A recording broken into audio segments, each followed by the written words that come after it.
Today, I'm sharing how to handle a common type of unhelpful distraction, the shiny object.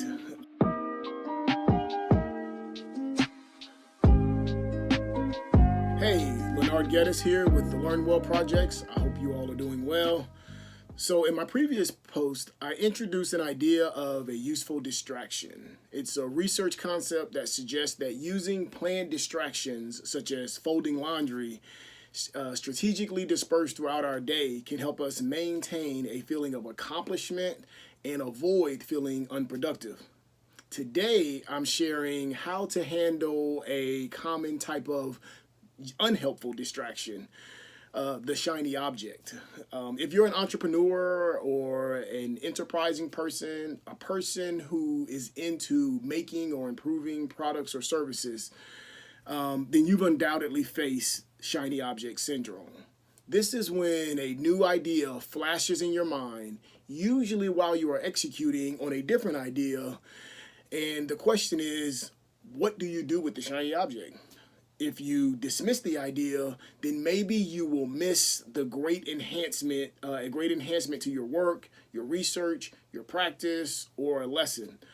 But if you focus on the shiny object, then maybe you wind up in an unproductive rabbit hole, which wastes your time and leaves you frustrated.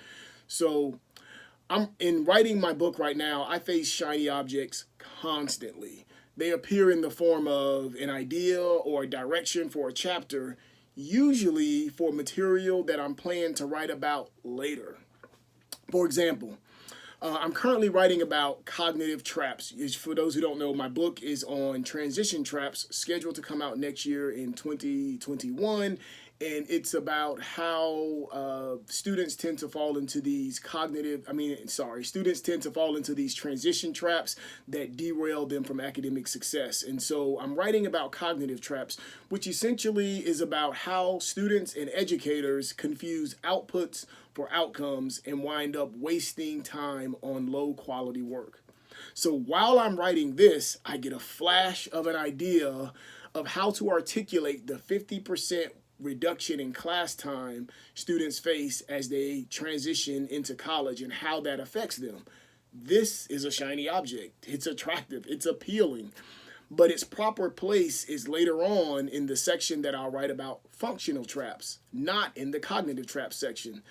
So I want to ponder it for a moment, but in doing so, I'm going to lose my groove on cognitive traps. So I'm learning to use a simple strategy to deal with these shiny objects. In anticipation of the shiny objects, I keep an index card and a pencil next to my computer. So when a shiny object flashes in my mind, like I know it's going to, I quickly write down the essence of the idea and how it connects to the book, just in a line or two. Then I get back on task. And this simple step allows me to secure the idea without being sidelined by it. And so if you're a writer, a preacher, a teacher, a business person, maybe you're an administrator, a musician, a professor, student maybe, a parent, politician, or whatever, capture the shiny objects without becoming sidelined. Keep your note card and pencil handy. Once you write down the idea, go back and review it later after a period of time. Erase the ones that lose their luster over time and explore the ones that still shine. So I hope this helped you out. I'd love to hear about how you're dealing with shiny object syndrome.